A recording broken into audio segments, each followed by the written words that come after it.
موضة الصيف السنة دي كلها رحرحة، سواء تيشيرتات، قمصان، بنطلونات، ويلا ناخدهم بالتفصيل ونشوف ترندات الموضة السنة دي.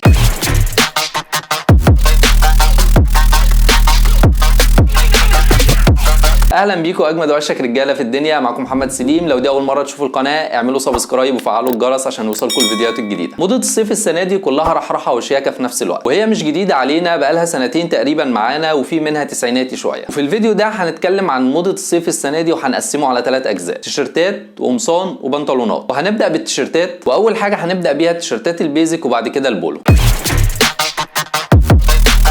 والتيشيرتات البيزك هي فعلا اسم على مسمى، مش عشان شكلها بيزك، لا كمان من اساسيات اللبس سواء في الصيف او الشتاء. مهما الموضه اتغيرت هي موجوده معانا. والبيزك السنه دي الترند فيه الخامه مختلفه شويه، فيها تكستشر شبه خامه البولو او تريكو. والبيزك المخططه راجعه موضه السنه دي. والاوفر سايز ترند بقاله سنتين تقريبا، وكان بينزل بيزك ساده بخامه قطن تقيله شويه او شبه خامه البولو، ودلوقتي بينزل برنتد بكتابه عليه او برسومات واشكال مختلفه. والاوفر سايز مش مناسب لكل الناس، وليه شويه شروط عشان يكون في احسن شكل. وبما ان الموضه السنه دي كلها رايحه للرحرحه والاوفر سايز، هنعمل فيديو مخصوص عن الاوفر سايز. لو لسه ما اشتركتش في القناه لحد دلوقتي اشترك وفعل الجرس عشان تتابع معانا الفيديوهات الجايه. البولو،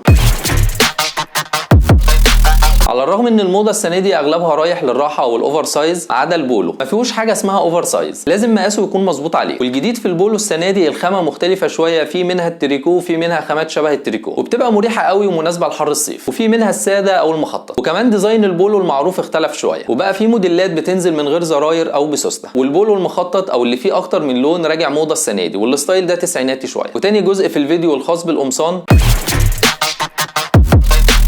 والموضه السنه دي في القمصان، بما ان الاتجاه في الموضه السنه دي رايح للراحه اكتر، فاول حاجه في القمصان واساسيه معانا في كل صيف ما بتتغيرش هي القمصان الكتان، وبقى فيها الوان اكتر واغلبها فواتح عشان تمشي مع الصيف. والكتان من الخامات المريحه جدا خصوصا في الصيف، تقريبا ما بيتلبس غير في الصيف، وده لان نسيج الكتان واسع فبيعدي الهواء بسهوله، فمش بيخليك تحس بحر الصيف قوي زي الخامات التانيه. ومقاس القميص الكتان في الاغلب بيبقى ريجولار مش سليم، فبيبقى شبه الاوفر سايز شويه. والقمصان البيزك الساده مكمله برده من الحاجات الاساسيه اللي مستمره معانا ما بتتغيرش مهما الموضه تتغير. والقمصان المقلمه او المخططه بقالها سنتين او يمكن اكتر موضه ومكمله برضو السنه دي. والقمصان النص كم البرنتد باشكال هندسيه او عشوائيه من الحاجات اللي مستمره السنه دي، عشان برضو الستايل بتاعها بيبقى من خامات مريحه ومقاساتها بتبقى ريجولار مش سليم، فبتبقى شبه الاوفر سايز شويه. وتالت جزء معانا واخر جزء في الفيديو الخاص بالبنطلونات.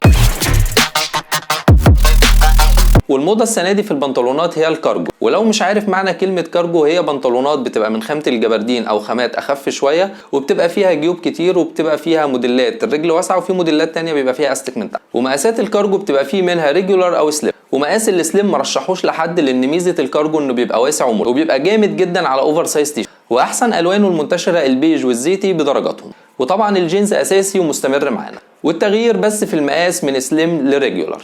وزي ما قلنا الموضه السنه دي كلها رايحه في اتجاه الراحه والاوفر سايز، ما عدا البنطلونات اللي تشينو مفيش حاجه فيها اسمها اوفر سايز، لازم تبقى مظبوطه عليك لانها بتمشي اكتر سيمي فورمال وسمارت كاجوال، والستايلين دول لازم مقاساتهم تبقى مظبوطه عليك. وفي نهايه الفيديو اتمنى ما اكونش طولت عليكم واكون وضحت لكم معظم ترندات الموضه السنه دي، ولو نسيت حاجه اكتبوها لي في الكومنتات.